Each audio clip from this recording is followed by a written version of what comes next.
Alright, so I've been getting a lot of emails about screws, whether they're telling me to screw myself or asking me why I throw out my screws. Well, a lot of people notice that when I'm pulling stuff apart in my videos, the screws, they just fall to the floor, I chuck them off to the side, whatever. I'm not throwing them out.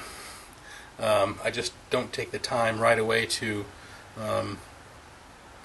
pick them up as I pull them out. And that'll make the whole process take a lot longer. I just let them fly all over the place, and then at the end of the day I have a big magnet that I run over everything and pick them all up. So, and to prove it, this is this week. 5-gallon pail, pretty much all screws. So, do you know that 1 cubic foot of steel can weigh up to 490 pounds? So that means this bucket, if it were full, granted there'd be a lot of air spaces in there, but it'd be really friggin' heavy. So, definitely worth keeping. And plus you have screws that are brass, stainless steel, aluminum. You know, the ones that don't get picked up with a magnet, put those aside. And also some screws are specialty screws. Like I've sold screws that are used to mount the hard drives in Apple computers. I've sold those sets of screws, this is 4 of them, for up to $5 just for 4 screws. So, yeah, definitely worth screwing with. So, yeah.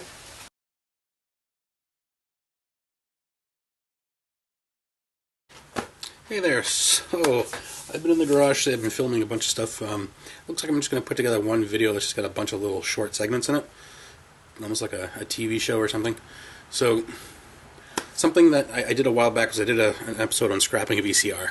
And it was a couple of years ago. And I got a lot of comments on that video of people telling me that was really dumb to scrap a VCR because they don't really make VCRs anymore and people still have tons of VHS tapes that they want to watch. So I got this at a recent scrap pickup. Just a little cheap plastic VCR. No remote. And I thought, why not post it on eBay? So I did, and I got $25 for it. I tested it out. I still have a VHS tape. I got a couple like kids shows from when the kids were like 3 or 4, so it was 10 years ago.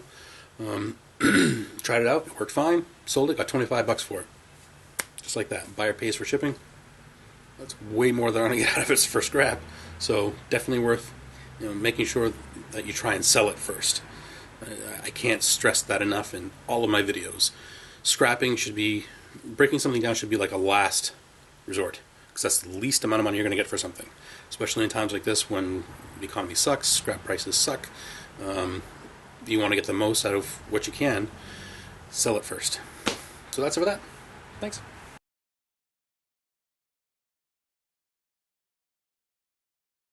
So I've been getting a lot of comments from subscribers that I've been posting way too many gold videos, which I probably have been. Trying to keep a balance between scrapping gold and scrapping other metals.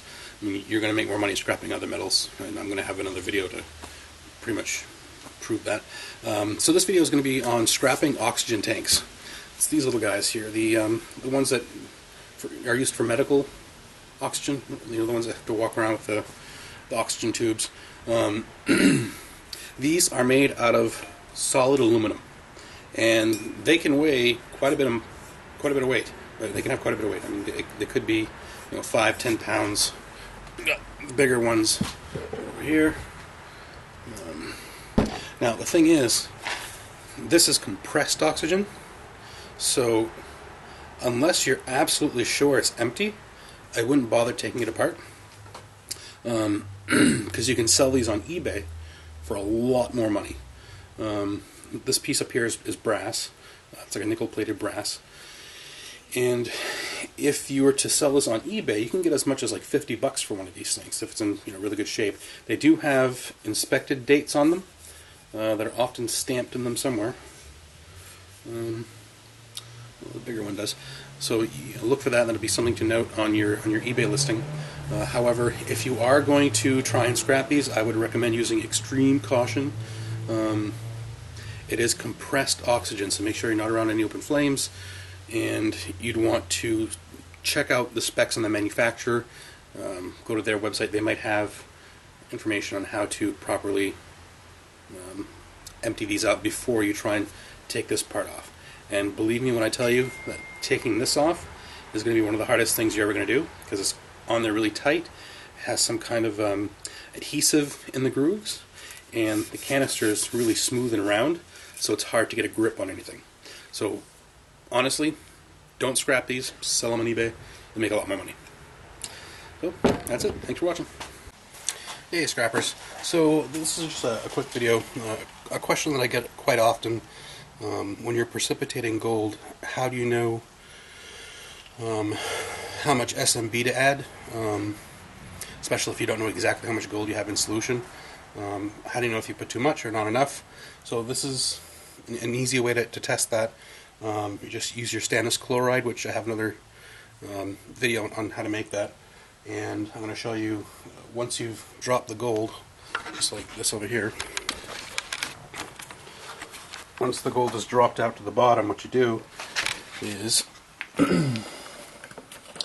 you take a Q-tip and you just dip it in the top of the solution, and then you test it with the stannous chloride, and if it turns dark, that means there's still gold in solution, so you got to add more SMB. Alright, so I'm going to put my gas mask on and we'll check it out. Safety first.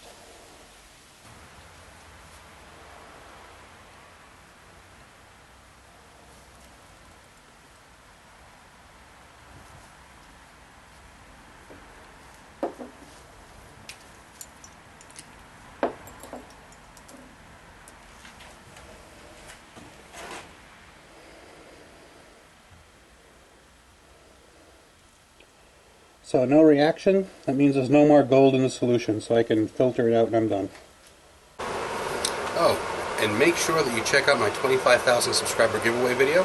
It's right on my YouTube channel. You can click down here and follow the links, whatever, right to it. And you can win some tools, free tools. I'll get about $1,000 worth. And it's really simple. All you have to do is go to the iScrap app website or app, download it on your phone, post a price for your local scrapyard, and then send me a message with your name, your address, and how you got it scrapping.